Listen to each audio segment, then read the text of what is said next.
Most men don't realize how much of their life is governed by what they haven't secured yet.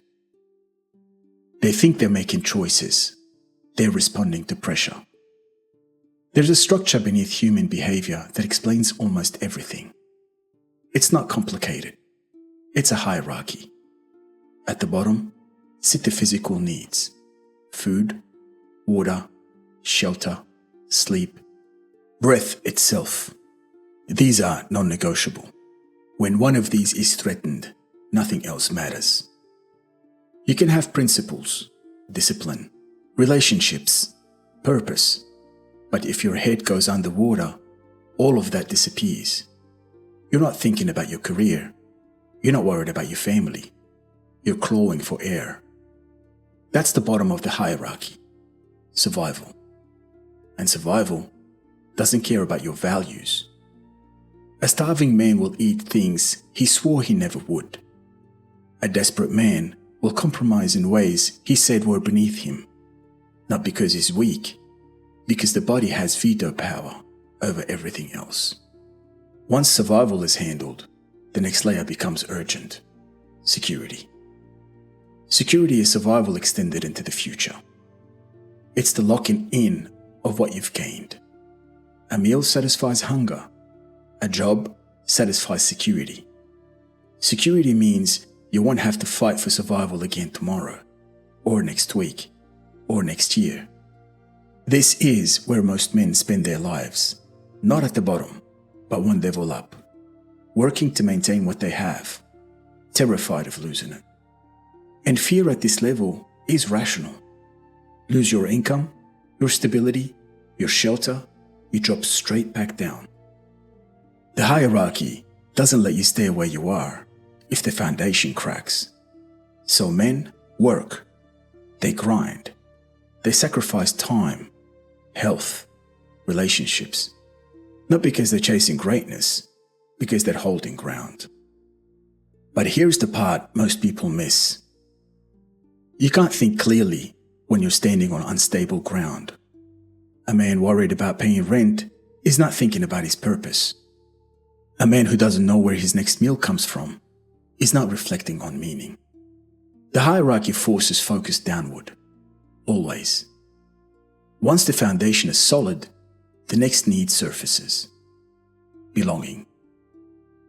Connection, intimacy, friendship. This isn't optional. Human beings are not built for isolation. Solitary confinement breaks the mind, not because it's uncomfortable, because it denies a fundamental need. We are social creatures. We need to be known. We need to be wanted. But this level brings its own weight: fear of rejection, fear of abandonment, jealousy, people-pleasing. The need to belong can make a man compromise who he is just to stay connected. He'll tolerate disrespect. He'll betray his own standards. He'll bend until he doesn't recognize himself. Not because he's spineless, because a need is real. Above belonging sits self-regard. How a man sees himself, how he values himself. And here's the hard truth. A man always acts in accordance with his self-image. Not who he wants to be, not who he pretends to be, who he believes he is.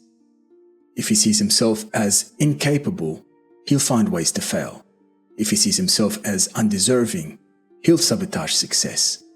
The image governs the action, and self-regard is brutal territory. Because this is where the internal critic lives. That voice that condemns without evidence, that dismisses achievement, that predicts failure even after success. A man can perform flawlessly and still hear, "You won't keep this up." He can work harder than anyone around him and still hear, "You didn't give enough." The critic doesn't need proof. It just speaks. And most men mistake that voice for truth. At the top of the hierarchy sits something few men ever reach: self-actualisation. Morality, creativity, purpose, meaning. But these concerns only exist when everything below them is secure. You cannot contemplate meaning while you're starving. You cannot pursue creativity while you're terrified of losing your home. You cannot reflect on morality when you're desperate for approval. Higher concerns require a stable foundation, and most men never get there. Not because they lack capability, because the lower levels demand constant maintenance. A crack in the foundation pulls focus downwards, always. So here's what this means. If you want to understand why you do what you do, look at where you're standing. Are you fighting for survival? Are you holding security? Are you seeking connection? Are you building self-regard? The level you're on determines what you can see, and the hierarchy doesn't lie. Unmet needs distort everything. Desperation makes men reckless. Fear makes them rigid. Hunger for approval makes them compliant. The need becomes the lens. But here's the other side. Secure the foundation, and the view changes.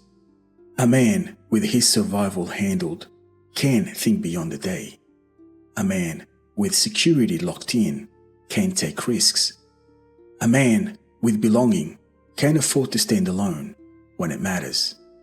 A man with self-regard can move without seeking permission. The hierarchy isn't a prison, it's a map. It shows you where you are. It shows you what's pulling focus. It shows you what needs to be secured before you can build higher. Strength doesn't ignore the hierarchy. Strength respects it. You don't climb by pretending the lower levels don't exist.